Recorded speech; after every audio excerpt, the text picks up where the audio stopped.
हिंदू धर्म में विवाह के फेरे लेते समय वर और वधू को 7 वचन दिलाए जाते हैं। इसके बाद ही 2 अजनबी लोग जीवन भर की यात्रा के साथी बन जाते हैं। जानिए ये वचन क्या हैं और इनका महत्व क्या है। आइए जानते हैं इस वीडियो में, लेकिन उससे पहले वीडियो को लाइक करके चैनल को सब्सक्राइब जरूर कर ले। शादी जीवन का बेहद महत्वपूर्ण हिस्सा है। शादी के बाद एक लड़की अपना सब कुछ छोड़कर एक नए परिवार में जाती है और वहां के नियमों संस्कारों को अपनाती है। नए परिवार में लड़की को सम्मानजनक जगह दिलाने और नव विवाहित वर वधू को उनकी नई जिंदगी के कर्तव्यों का बोध कराने के लिए अग्नि के फेरे लेते समय 7 वचन दिलाए जाते हैं।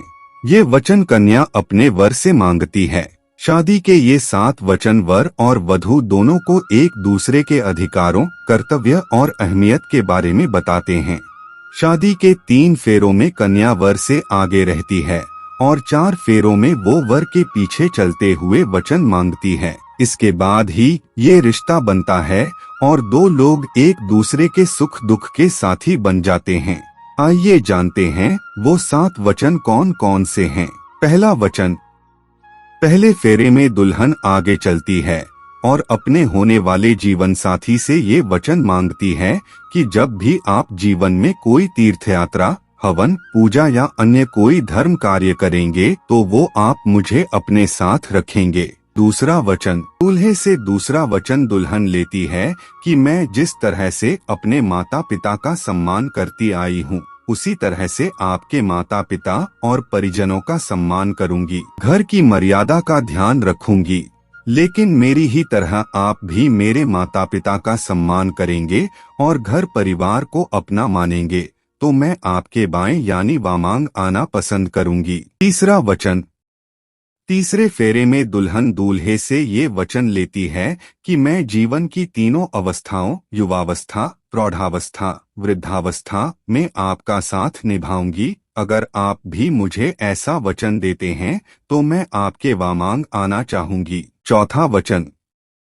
शादी के 3 वचन पति से लेने के बाद चौथे वचन में दूल्हा आगे आता है। इसके बाद दुल्हन पति से वचन मांगते हुए कहती है कि अब तक आप घर परिवार की चिंता से मुक्त थे। विवाह के बाद परिवार की जरूरतों को पूरा करने का दायित्व आप पर होगा। अगर आप इसे निभाने को तैयार हैं तो मैं आपके वामांग में आना चाहूंगी। 5वां वचन। 5वें वचन में कन्या अपने अधिकारों की बात करते हुए दूल्हे से वचन मांगती है कि घर के कार्यों में, विवाह आदि, लेन देन और किसी अन्य चीज पर खर्चा करते समय अगर आप मेरी भी राय लिया करेंगे तो मैं आपके वामांग में आना स्वीकार करती हूँ। 6ठा वचन। शादी के 6ठे फेरे में दुल्हन दूल्हे से ये वचन मांगती है कि अगर मैं अपनी सखियों, परिवार या अन्य लोगों के बीच बैठी हूँ तो आप कभी मेरा सामाजिक रूप से अपमान नहीं करेंगे, साथ ही जुआ आदि किसी भी बुरी आदतों में नहीं फंसेंगे। अगर आप मुझे ये वचन दें तो मैं आपके वामांग में आना स्वीकार करती हूँ। 7वां वचन। शादी के आखिरी यानी 7वें फेरे में दुल्हन कहती है कि आप पति पत्नी के आपसी प्रेम का भागीदार किसी अन्य को नहीं बनाएंगे और अन्य स्त्रियों को माता की भांति सम्मानजनक दृष्टि से देखेंगे। अगर आप ये वचन दें तो मैं आपके वामांग में आना स्वीकार करूंगी। धन्यवाद।